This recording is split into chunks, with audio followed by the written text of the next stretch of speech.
গত ১২ মাসে ওয়ানডেতে বাংলাদেশের বাজে পারফরমেন্সের প্রভাব পড়েছে র্যাঙ্কিংয়ে, নেমে গেছে ১০ নম্বরে, যা কিনা দীর্ঘদিন পর। টেস্ট আর টি-20তে আছে ৯। বার্ষিক র্যাঙ্কিং ঘোষণা করেছে আইসিসি।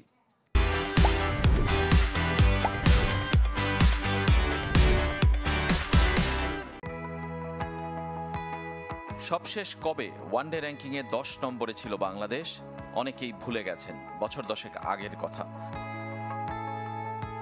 অথচ একটা সময় ৬ নম্বরে উঠেছিল টাইগাররা, কিন্তু সেই ধারা ধরে রাখতে পারেনি।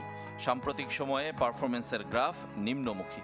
টেস্ট আর টি-20তে যা আগেই ছিল, এবার তা ওয়ানডেতেও। ২০২৫-এর বার্ষিক র্যাঙ্কিংয়ে অবস্থা যাচ্ছে তাই, কমেছে ৪ পয়েন্ট, ৭৬ পয়েন্ট নিয়ে আছে ১০-এ। আফগানিস্তান, ওয়েস্ট ইন্ডিজ বাংলাদেশের ওপরে, নিচে জিম্বাবুয়ে, স্কটল্যান্ড, আয়ারল্যান্ড। হবেই বা না কেন? গত এক বছরে ৮ ওয়ানডে খেলে জিততে পেরেছে মাত্র একটিতে, আর সেটা আফগানিস্তানের বিপক্ষে। সেই আফগানরা এখন ৭-এ। ২০২৪-এর মে থেকে ২৫-এর এপ্রিল পর্যন্ত এই পরিসংখ্যান। ৩ বছরের র্যাঙ্কিংয়ের গড় হিসাব করে বাৎসরিক র্যাঙ্কিং দেয় আইসিসি, যেখানে শেষ বছরের ১০০ ভাগ এবং বাকি ২ বছরের ৫০ ভাগ যোগ হয়।